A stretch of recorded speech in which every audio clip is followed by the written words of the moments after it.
Hello knowledge hunters, I welcome you all to my YouTube channel Being Bookish। Friends, आज हम start करने जा रहे हैं एक बहुत ही important chapter of physics, light chapter एक बहुत ही इम्पॉर्टेंट चैप्टर होता है। ठीक है, तो ये एक वीडियो सीरीज़ होने वाली है और उस वीडियो सीरीज़ की ये एक पहली वीडियो है जिसमें हम बात करेंगे कुछ basic terms which are related to light. एक बार मैं आपको समझा दूंगा कि इसमें क्या क्या बेसिक टर्म्स रिक्वायर्ड होते हैं और आपको ये हमेशा के लिए याद रह जाएगा। So friends, are you excited? Let's get started.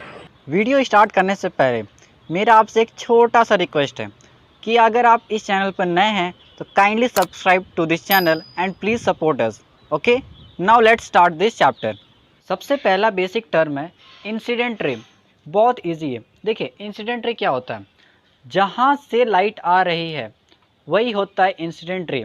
जैसे कि ये आपका सन है, ठीक है, सन से लाइट आती है तो यहाँ से जो भी सोर्स होता है लाइट का, ठीक है, वहाँ से जो रेज ऑफ लाइट आती है उसे हम क्या कहते हैं? सिंपल सा इंसिडेंट रे कहते हैं। डेफिनेशन भी वही है कि the ray of light which falls on the surface of mirror और स्ट्राइक्स और reflecting surface is called the incident रे।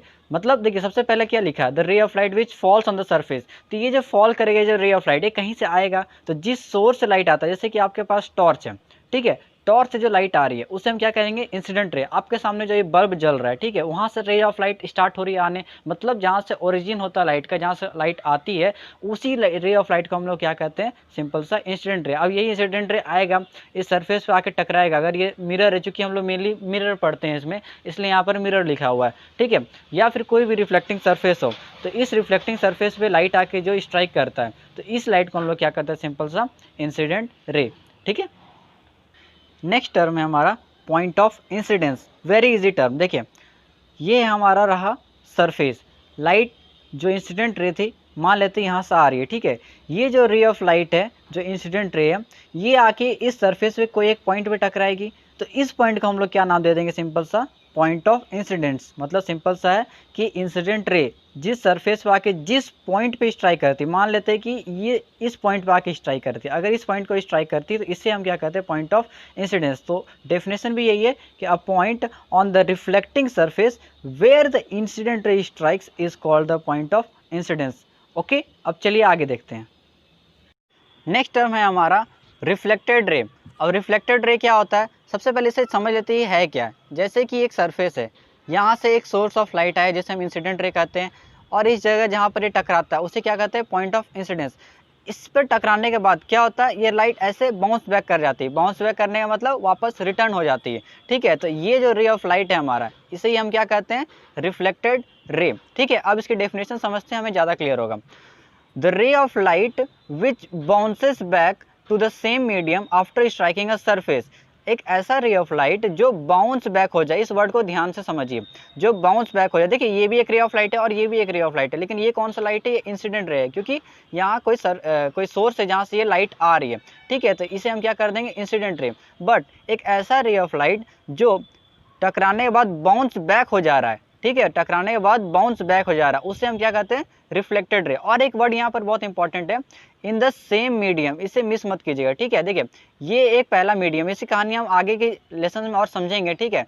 ये जो आपका मीडियम है, इसी में जाके ये टकरा के वापस हुआ। ऐसा तो नहीं लाइट इधर आ गई, ठीक है, ये टकरा के वापस इधर ही आ गया है। जो रे ऑफ लाइट इधर से आ रहा था, ये इसी तरफ चला गया, तो मतलब सेम मीडियम में चला गया। तो इस वर्ड को मत छोड़िएगा, ठीक है, ये भी अब बहुत ही इंपॉर्टेंट वर्ड है, ठीक है। तो रिफ्लेक्टेड रे सिंपल से क्या है कि जो रे बाउंस बैक हो जाता है सेम मीडियम में, उसे हम क्या कर देते हैं? सिंपल सा रिफ्लेक्टेड रे। ओके, नेक्स्ट है एक बहुत ही इंपॉर्टेंट वर्ड जिसे हम क्या कहते हैं? नॉर्मल। नॉर्मल क्या होता है? देखिए, इसे समझने में आपको थोड़ा कन्फ्यूजन हो सकता है, और हो सकता है आप समझे भी होंगे, लेकिन इसे कुछ चीज़ आप जान लीजिए इसे देख के कि नॉर्मल ऐसा ही क्यों होता है। जैसा कि सिंपल से नॉर्मल क्या होता है कि सरफेस के ऊपर एक परपेंडिकुलर लाइन खींच देना, इसे हम क्या कहते हैं? नॉर्मल। तो परपेंडिकुलर अगर किसी को नहीं पता तो मैं बता देता हूँ कि परपेंडिकुलर क्या होता है? ये 90 डिग्री जहाँ बनता है, ठीक है। ये जो सरफेस है हमारा, एक ऐसा लाइन जो इस सरफेस पे हमारा कितना डिग्री बनाए? 90 डिग्री बनाए, तो इस लाइन को हम लोग क्या बोल देंगे? परपेंडिकुलर, जिसका और एक क्या नाम होता है? नॉर्मल भी इसे कहा जाता है। तो फिजिक्स में जो लाइट की चैप्टर है, इसमें हम नॉर्मल वर्ड यूज़ करते हैं, ठीक है, इसे एन से डिनोट करते हैं, N for normal. So a line which is perpendicular to the surface is called the normal. अब देखिए, मैं आपको थोड़ा सा और एक अच्छा समझाते कोशिश करता हूँ। जैसे कि नॉर्मल है तो ऐसे ही बनेगा, ऐसा कोई नेसेसरी नहीं है। ठीक है, देखिए अगर आपका सरफेस ऐसा है, ठीक है, तो इसमें आपका जो नॉर्मल होगा वो ऐसे नहीं बनेगा। ठीक है, ये बहुत ही गलत बात है। ठीक है, सरफेस के हिसाब से हमें परपेंडिकुलर बनाना। अगर आपका सरफेस कुछ इस टाइप से, तो इस पर नॉर्मल कुछ ऐसा बनेगा क्या? जी हाँ, कुछ ऐसा बनेगा। मतलब एक ऐसा लाइन होना चाहिए जो इस सरफेस में 90 डिग्री बनाए, ये इंपॉर्टेंट है। जरूरी नहीं कि हमेशा ऐसे ही आपको कंडीशन मिलेगा, आपका सरफेस कैसा भी हो सकता है। आपका सरफेस ऐसा सिंपल हो गया तो कोई दिक्कत नहीं है, अगर ऐसा हो गया तो आप कैसे बनाएंगे? कुछ इस टाइप से बनाएंगे, और जैसा जैसा कंडीशन आएगा उस हिसाब से आप बनाते जाएंगे। तो आपको यहाँ से एक थोड़ा पैटर्न दिख रहा है क्या? थोड़ा टी जैसा बन रहा है। ठीक है, तो आप एक हिसाब से इसको भी समझ सकते हैं कि ट्रिक जैसा, कि अगर आपको कोई भी सरफेस उस पर टी बनाना, तो ये जो लाइन हो जाएगा आपको इसे क्या कर देंगे? हमें नॉर्मल कर देंगे। ठीक है, चलिए आगे बढ़ते हैं।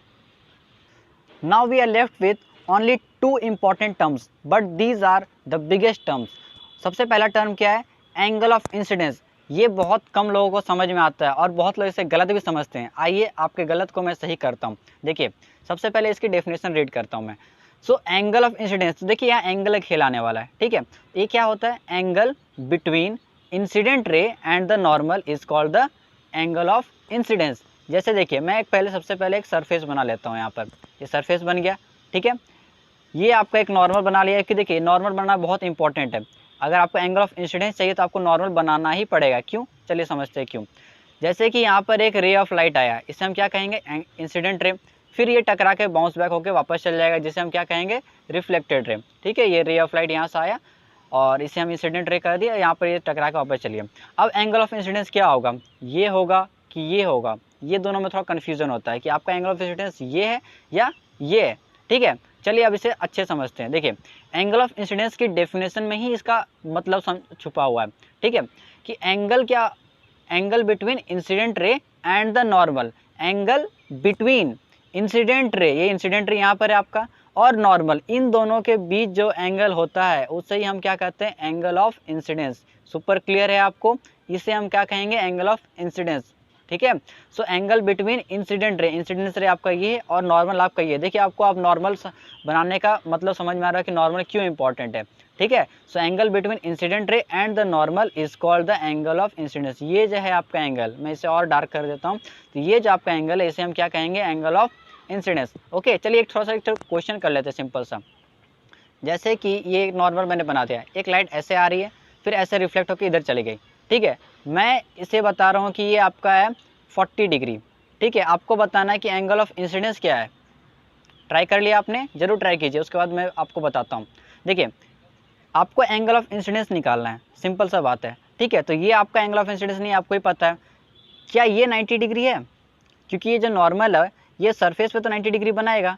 अब अगर ये आपका 40 डिग्री है, देन ये कितना होना चाहिए? 90 माइनस 40, 50 डिग्री। ठीक है, तो यहाँ पर इस केस में एंगल कितना हो गया? 50। देखिए बहुत कोई क्या होता है, डायरेक्ट देख लेंगे 40 तो 40 मार देंगे, लेकिन देखिए आपको यहाँ समझना पड़ेगा कि एंगल ऑफ इंसिडेंस क्या होता है। एंगल ऑफ इंसिडेंस होता है जो एंगल बने किसका किसका बीच में?